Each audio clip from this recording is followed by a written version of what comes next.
एक class 10th का height and distance का एक क्वेश्चन दिया गया है। ऑब्जेक्टिव लिखा हुआ है किसी ऊर्ध्वाधर स्तंभ की ऊंचाई जमीन पर उस स्तंभ की छाया की लंबाई √3 गुनी है तो सूर्य का उन्नयन कोण क्या होगा। तो हम कैसे बनाएंगे, तो इसके लिए हम पहला नंबर तो एक ऊर्ध्वाधर स्तंभ खींचते हैं। एक स्तंभ मान लीजिए, एक सीधा रेखा खींच दिए स्तंभ।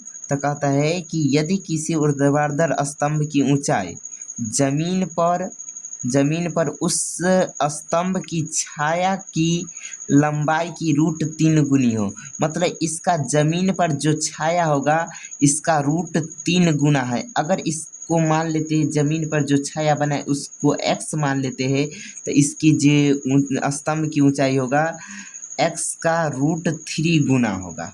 ठीक है, तो हमको क्वेश्चन कहता है तो सूर्य की उन्नयन कोण क्या होगा। तो इसको हम ऐसे पहला नंबर तो बना देंगे। ठीक है, तो कहता है हमें क्वेश्चन क्या कहता है, सूर्य का उन्नयन कोण क्या होगा। तो मान लेते हैं इसको a मान लेते हैं, इसको b मान लेते हैं, इसको c मान लेते हैं। तो यहाँ पर देखिए ये लंब हो जाएगा, ये आधार हो जाएगा। ये क्या होगा, लंब होगा। और नहीं, फिर से एक बार बताते हैं। हाँ देखिए, तो ये लंब होगा, ये आधार होगा। कैसे, तो यहाँ पर उन्नयन कोण कहता है ना, उन्नयन कोण, ये कोण को उन्नयन कोण ना कहते हैं। ठीक है, तो यहाँ पर ये थीटा का काम करेगा, तो इसके सामने का ये लंब और ये आधार है हो जाएगा। हमें पता है लंब बट्टा में आधार बराबर क्या होता है। लंब बट्टा में आधार बराबर होता है, आधार बराबर क्या होता है, टेन थीटा होता है। क्या टेन थीटा होता है। तो यहाँ पर कौन सा फार्मूला लगेगा, टेन थीटा बराबर कौन सा लगेगा, टेन थीटा बराबर हमें पता है टेन थीटा बराबर क्या हो जाएगा। तो यहाँ पर होगा लंब, लंब बटा क्या, आधार ना, लंब बटा में आधार लिखेंगे।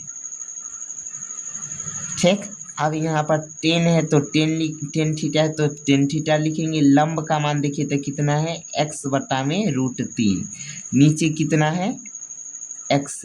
ये देखिए तो ये x से x खत्म हो जाएगा, टेन थीटा है तो हम क्या लिखेंगे, टेन थीटा। अब बराबर में कितना, √3। अब आप बतलाइए टेन थीटा में √3 किसका मान होता है।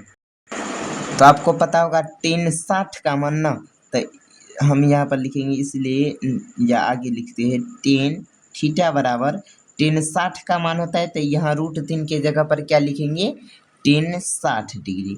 ये टेन से ये टेन कैंसिल हो जाएगा, तो थीटा बराबर कितना आ जाएगा, 60 डिग्री। क्या बताइए, यहाँ तक दिक्कत है आपको।